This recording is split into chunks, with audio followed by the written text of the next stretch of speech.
ध्यान दीजिए, metre bridge बताने जा रहा हूं आप लोगों को।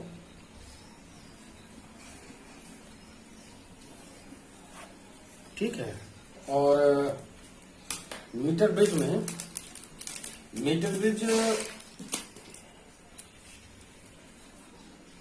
व्हीट स्टोन ब्रिज का एक एप्लीकेशन है। बहुत ही सिंपल सा केस है ये। हम व्हीट स्टोन ब्रिज को ही प्रैक्टिकली हम डिजाइन करने जा रहे हैं, जिसको हम लोग मीटर ब्रिज बोलते हैं। ठीक है। यहां ध्यान रखिएगा, फिजिक्स में ब्रिजेस बहुत सारे हैं।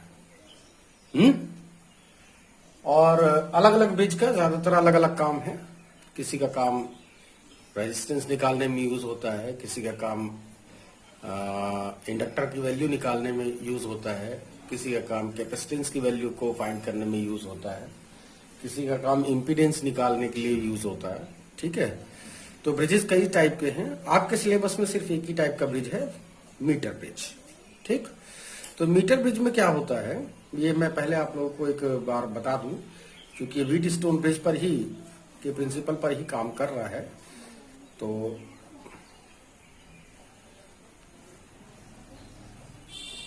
एक बार पहले मैं मीटर ब्रिज को डिजाइन कर दूं यहां पर। ये मीटर ब्रिज है। परसों के लेक्चर में जो हमने आप लोगों को किरचॉफ्स लॉ का जो एप्लीकेशन बताया था, मतलब न्यूमेरिकल एग्जांपल क्लोज्ड लूप वाला, वो कुछ इसी टाइप का शेप था, लेकिन वो अनबैलेंस्ड व्हीट स्टोन ब्रिज था। ये है R1, ये R2, ये R3, ये R4, और ये जो बीच में जो ये आर्म है, इसका जो गैल्वेनोमीटर जिसमें लगा रखा है, इस गैल्वेनोमीटर के कॉइल का रेजिस्टेंस कैपिटल G है। ये पॉइंट्स है आपके पास A, B, C और ये D। ठीक है। तो इसी को हम लोग प्रैक्टिकली अब बनाने जा रहे हैं। और प्रैक्टिकली किस तरह से बनेगा ये, हमें दो L शेप ऐसे, ठीक है, दो L शेप कॉपर की स्ट्रिप चाहिए ऐसे। ये मतलब आपके प्रैक्टिकल लैब में होगा, राइट। और इन दो L शेप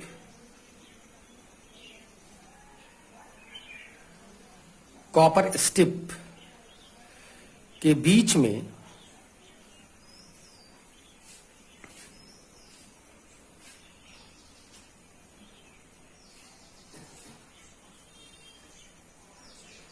ये दो L शेप कॉपर स्ट्रिप हो गए, और इसके बीच में एक I शेप की कॉपर स्ट्रिप है।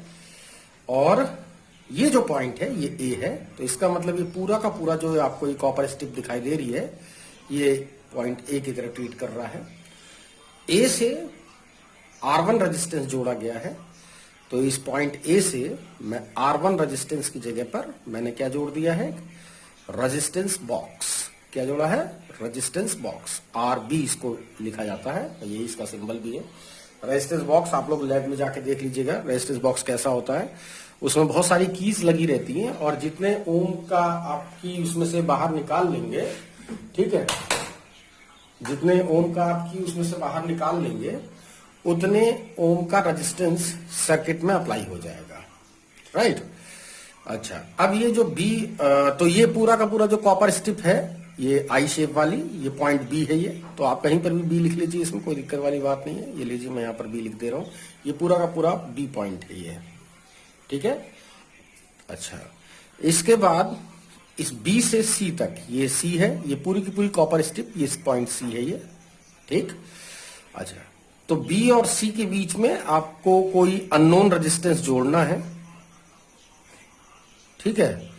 और ये है अननोन रेजिस्टेंस, मान लीजिए मैं इसको S लिख देता हूं इसको। और ये जो रेजिस्टेंस बॉक्स से मैंने R निकाला है, वो जो भी रेजिस्टेंस मैं अप्लाई करूंगा सर्किट में, वो कितना हो जाएगा, कैपिटल R हो जाएगा, ठीक है। ये जो पॉइंट A से C तक, मतलब समझ रहे हैं ना, ये इस टाइम पर रेजिस्टेंस R1 की तरह एक्ट कर रहा है। ये वाला रेजिस्टेंस जो अननोन रेजिस्टेंस है, ये R2 की तरह एक्ट कर रहा है। और ये जो R2 से R4 तक है, ये पूरा का पूरा, इसके लिए मैंने 1 मीटर का वायर यहां पे लगा रखा है। ध्यान से देखेंगे, यहां से पॉइंट ए से पॉइंट सी तक 1 मीटर का एक यूनिफॉर्म वायर है ये, ठीक है। यूरेका का वायर आमतौर पर हम लोग लेते हैं, ठीक। तो ये जो वायर है, तो ये हो गया आपका ए से सी तक का। इसमें 2 रेजिस्टेंस इंक्लूड है, R2 और R4। उसको कौन डिवाइड करेगा कि R2 कितना है और R4 कितना है, उसको डिवाइड करने के लिए ये हम एक की गैल्वेनोमीटर लगा रहे हैं। तो ये मैंने यहां पर ये एक गैल्वेनोमीटर यूज किया, और गैल्वेनोमीटर के दूसरे टर्मिनल से ये जॉकी जे, इस पर किसी भी पॉइंट पर आपको स्लाइड करा सकते हो, मतलब इस पॉइंट पे, इस पॉइंट पे, इस पॉइंट पे, कहीं पर भी आप लगा सकते हो इसे। अगर मान लीजिए इस पॉइंट पर अगर आपने टच करा रखा है, तो इसका मतलब जो R2 है, ठीक है, इस R2 वो इतना हिस्सा जो वायर है इसका रेजिस्टेंस R2 होगा, और जो इतना हिस्सा, जैसे कि इसमें पॉइंट डी लिखा हुआ है, तो मैं यहां पे आपको लोगों को दिखा दूं, डी जे जॉकी का सिंबल एक्चुअली है, ठीक है। तो डी से सी तक जो रेजिस्टेंस होगा वो इतने वायर की वजह से लगेगा, डी से सी तक, ये ध्यान रखिएगा, पूरा पॉइंट सी है ये, राइट। अब ए और सी के बीच में आपको सप्लाई देनी है, तो यहां से ये आपके पास पॉइंट्स रहेंगे, ये उसी में बने रहते हैं। आप एक लेक्लेंची सेल ले लीजिए, एक रिहोस्टेट ले लीजिए, और इसके आगे एक की लगा लीजिएगा, ठीक है। बात समझ में आ गई? तो ये इसी की एनालॉजी में ये बना हुआ है, बात समझ में आई? अच्छा, तो अगर आप ध्यान से देखो तो ये जो इतना हिस्सा है, इसका जो रेजिस्टेंस है इस वाले हिस्से का, वो R2 की तरह एक्ट कर रहा है, और यहां से यहां तक का हिस्सा D से C तक का ये R4 की तरह एक्ट कर रहा है, ठीक।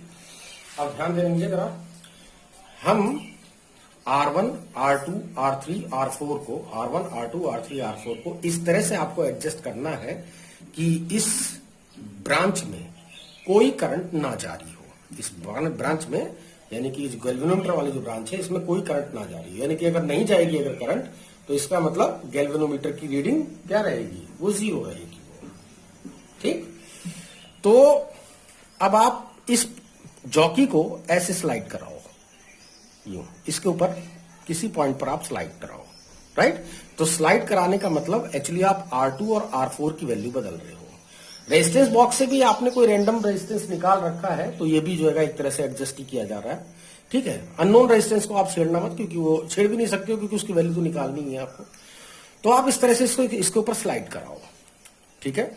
जब आप इसके ऊपर स्लाइड कराओगे, तो मान लीजिए इस पर्टिकुलर पॉइंट डी पे आने पर ये जो गैल्वेनोमीटर है इसकी जो रीडिंग हो गई वो 0 हो गई। जब भी गैल्वेनोमीटर की रीडिंग 0 होगी, तो उसका जो इंडिकेटर होगा बिल्कुल वर्टिकली अपवर्ड हो जाएगा, ठीक है। एक्चुअली 0 इधर यहीं पे ही होता है, बाकी 30 डिवीजन यहां पे रहेंगे और 30 डिवीजन इधर की तरफ रहता है इसमें, ठीक है। अच्छा, तो जब गैल्वेनोमीटर का रीडिंग 0 हो जाए, तो आप समझ लीजिए कि इसके अंदर अब कोई करंट फ्लो नहीं हो रही है। तो करंट जब नहीं फ्लो होती है, तो इसका मतलब जो व्हीटस्टोन ब्रिज है वो किस में होता है, वो किस कंडीशन में होगा, वो होगा बैलेंस्ड कंडीशन में होगा। बात समझ में आ गई? बैलेंस कंडीशन मतलब पॉइंट बी और डी सेम पोटेंशियल पे आ जाएंगे, ठीक। अच्छा, तो इसका मतलब ये हो गया कि अगर इस पॉइंट डी को अगर मैं यहां पे मैंने लगाया, और अगर ये सर्किट अगर बैलेंस हो गया है, या फिर ये जो ब्रिज है या व्हीटस्टोन ब्रिज है, अगर ये बैलेंस कंडीशन में आ गया है, यानी कि गैल्वेनोमीटर में कोई करंट नहीं फ्लो हो रही है, तो इसका मतलब हो गया कि जो बैलेंस्ड व्हीटस्टोन ब्रिज की जो कंडीशन है, that R1 upon R2, this upon this equal to this upon this, कुछ भी ले लो आप, R1 upon R3 is equal to R2 upon R4, right. तो ये कंडीशन यहां पर भी अप्लाई होगी, क्योंकि व्हीटस्टोन ब्रिज ही है ये। तो R1 मैं यहां पे दोबारा से लिख दूं, R1 का मतलब रेजिस्टेंस बॉक्स से आपने कितनी वैल्यू निकाली, R, इसका मतलब है ये S, ठीक है। रही बात इस रेजिस्टेंस की R2 की, तो ध्यान दीजिएगा, इसके बगल में एक मीटर स्केल लगा हुआ है, इस तरह से मीटर स्केल इसके ऊपर लगा हुआ है। इस मीटर स्केल पर आप लोग देख लीजिए कि कितनी लेंथ पर ये नल पोजीशन आपको मिल रही है। इसको नल पोजीशन बोलते हैं। जब करंट फ्लो होनी बंद हो जाए इसमें, या नहीं, जिस पॉइंट पर करंट फ्लो ना हो उसको हम बोलते हैं नल पोजीशन, राइट। तो ये जो पॉइंट डी है, ये जो पॉइंट डी है, ये नल पोजीशन है इसकी, ठीक। अच्छा, तो बताएं इसका जो रेजिस्टेंस है इतने हिस्से का, वो कितना होगा? आर, रेजिस्टेंस की वैल्यू जानते हो ना, आर इज इक्वल टू किसके होता है? आर इज इक्वल टू होता है रो एल अपॉन ए, ठीक। अब ध्यान दीजिए, क्योंकि इस वायर का जो क्रॉस सेक्शन है वो यूनिफॉर्म है, ठीक। तो इतने हिस्से का जो रेजिस्टेंस होगा, जिसे आप R2 बोल रहे हो, इसका रेजिस्टेंस कितना होगा? रो, इसकी लेंथ कितनी है? L अपॉन जो भी इसका क्रॉस सेक्शनल एरिया हो, capital A, is whole divided by R4। ये आ गया R2 की वैल्यू, यहां पे लिख दी मैंने, ये R2 हो गया, ये वाला, ये R4 कितना होगा? R4 है इसका रेजिस्टेंस, तो इसका रेजिस्टेंस कितना होगा? अगर ये लेंथ अगर L है तो ये कितना होगा? क्योंकि 1 मीटर का पूरा वायर ही है, यानी कि 100 सेंटीमीटर का, तो इसका मतलब 100 माइनस L लेंथ इसकी होगी। तो जो इसका जो रेजिस्टेंस है वो भी कितना हुआ? रो, लेंथ कितनी है इसकी? L 100 minus L upon A, ठीक। ये रो से ये रो कैंसिल हो रहा है, ये A से ये A कैंसिल हो रहा है, आपके पास आंसर आया L अपॉन 100 माइनस L। तो implying that S is equal to, इसको धर ले जाइए, R into 100 minus L upon L, ठीक है। अच्छा, अब यहां ध्यान देने की बात यह है, ये इस फॉर्मूले से आप अननोन रेजिस्टेंस निकाल सकते हो। अननोन रेजिस्टेंस ये जो S है, इसके लिए आपको ये पता होना चाहिए कि आपने रेजिस्टेंस बॉक्स में से कितने ओम का रेजिस्टेंस आपने निकाला है, और L किस जगह पर आप लोगों को नल पोजीशन आपको इसकी मिल रही है। बात समझ में आ गई? यहां से यहां तक का रेजिस्टेंस। अच्छा, ऐसा भी हो सकता है कि कोई बच्चा लेंथ यहां से नापने की बजाय यहां से नाप ले, राइट।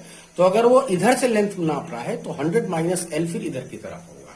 तो इसका मतलब ये जो नीचे लिखा हुआ ये ऊपर आ जाएगा, ये ऊपर जो लिखा है वो नीचे आ जाएगा। तो उस कंडीशन में ये S is equal to R into L upon 100 minus L आएगा, ना कि 100 माइनस L अपॉन L, ठीक है।